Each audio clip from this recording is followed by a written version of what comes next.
ସୁନ୍ଦରଗଡ଼ ଜିଲ୍ଲା ରାଜଗାଙ୍ଗପୁର ବ୍ଲକ କେଶରାମାଲ ପଞ୍ଚାୟତ ଅଧୀନସ୍ଥ ଫର୍ସାଡିପା ଗ୍ରାମରେ ଗତକାଲି ରାତି ପ୍ରାୟ 9 ଘଟିକା ସମୟରେ ପ୍ରବଳ ବର୍ଷା ସାଙ୍ଗକୁ ପବନ ଘଡ଼ଘଡ଼ି ମାରୁଥିବା ବେଳେ ହଠାତ୍ ଘଡ଼ଘଡ଼ି ହୋଇ ବିଜୁଳି ଗ୍ରାମ ନିକଟସ୍ଥ ଏକ ବଡ଼ ଗଛରେ ପଡ଼ିଯାଇ ନିଆଁ ଲାଗିଯାଇଥିଲା।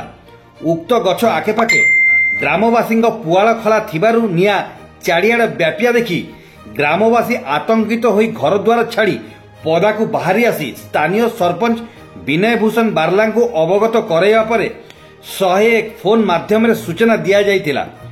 ସୂଚନା ପାଇ ଅଗ୍ନିଶମ ବିଭାଗ ଘଟଣାସ୍ଥଳରେ ପହଞ୍ଚି ଦମକଳ ପାଣି ପାଇପ୍ ଦ୍ୱାରା ପ୍ରାୟ 5 ଘଣ୍ଟା କାଳ ଅକ୍ଲାନ୍ତ ପରିଶ୍ରମ କରି ନିଆଁ ଆୟତ୍ତ କରିବାରେ ସଫଳ ହୋଇଥିଲେ। ଉକ୍ତ ଅଗ୍ନିକାଣ୍ଡରେ ବିଶେଷ କିଛି କ୍ଷୟକ୍ଷତି ହୋଇନଥିବା ଗ୍ରାମବାସୀ ସୂଚନା ଦେଇଥିଲେ। ସୁନ୍ଦରଗଡ଼ ଜିଲ୍ଲା ରାଜଗାଙ୍ଗପୁର ଦେବବ୍ରତ ମିତ୍ରଙ୍କ ରିପୋର୍ଟ, କ୍ରାନ୍ତି ଓଡ଼ିଶା। पूरा माई रहने हो तो पूरा बंगला स्कूल